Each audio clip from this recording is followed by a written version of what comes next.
So ito na po, no, yung tingnan natin kung kasi naabutan siya ng, ayan, yan ang ano dito, pag naabutan siya ng mga almost 1 hour, no, hindi pwede yung almost 1 hour. 18, no, 18 minutes lang pinakamatagal pag tag-init. Dahil kumain sila at ngayon lang sila bumalik. Iniwan nila kanina alas 12. Ayun, no, matigas na siya. Ganun ang mangyari, no. Ayun, no, tingnan niyo, di ba? Tigas na tigas. Pero talaga ito hindi didikit. Maganda to, pero kaso lang ano siya. Tingnan no. Ayan. Diba? Ito sa kabila. Okay. Wait lang brown. Okay. Ayan, sige. Sige, taas. Oh, 'yun ang kagandahan, di ba? So yan po ay 4x4 by 8 feet yung ating dual heavy duty na pins concrete post molder or dragon fruit post molder natin. 4x4 by 8 feet siya, adjustable po siya. Pwedeng 4 feet, 5 feet, 6 feet, 7 feet, 8 feet hanggang 8 feet po, no, ang magagawa niya dito. So we can ship nationwide, Luzon, Visayas, Mindanao, kahit saang sulok kung kaya na mundo, kayang abutin ng ating cargo. Kaya walang problema po. Dong, dito muna tayo sa simento, Dong. Mag-deliver muna tayo. Wala muna tayong ano ngayon. Tama na yan yung paggawa natin. Halika kayo dito. Dito na tayo sa ating mga maliliit na molder, no? Pag maliliit na molder, ayun, pwede natin papadala sa ano. Papadala natin. Pag malakihan, ayun, pwede din. Ayan, kung makikita ninyo, yan, mga maliliit na molder natin. Mayroong lower, ayan, mayroong 3.5, double size, 4, 3.5, 5, 4 inches, 3.5, 5.5, 3 and 3/4. Ayan, mayroon ding mga decorative dito. Ayan, decorative. Mayroon din dito ayan, mga bricks natin, no? Pag mga maliliit natin na mga ano, pwede yan. So we can ship nationwide. Pagka sa Luzon, pag itong mga maliliit, GNT Express, nasa 4 to 5 days lang siya, no?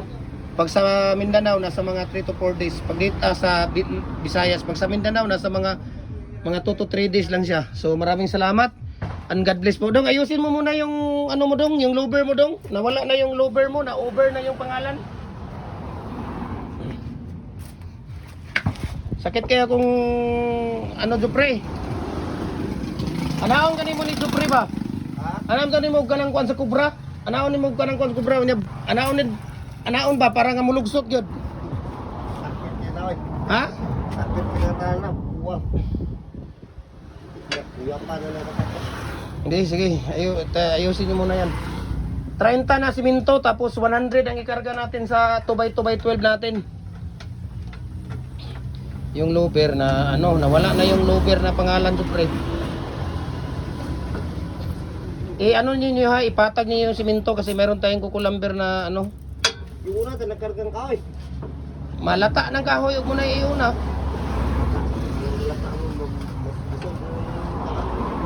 Paninto na si Babaw. Ha? Nalong. Buslot na.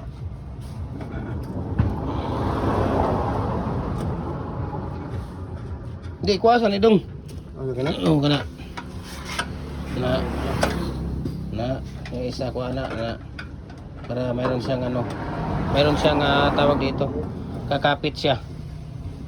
Iluwagi sana na, sige din, hugti na yun. Then ibalik to sa taas para makita ng ating mga mahal natin na mga followers. Anak ko, mag-ano kayo, mag-share kayo ng mga video natin, mag-comment at mag-react kayo para magkaroon kayo ng top 1 buds. Every Monday namimigay tayo ng molder. Tapos ngayong New Year, mamimigay tayo ng pins concrete post molder Jupre. Uy, sa mga followers natin Jupre, mag-shout out ka. Dahil mamimigay tayo ng pins concrete post molder, di ba? Ayan. Oh, sige na. Ano nyo muna 'yon.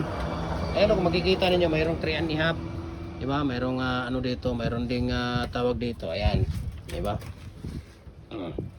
So maraming salamat po. And God bless po sa ating lahat. Okay?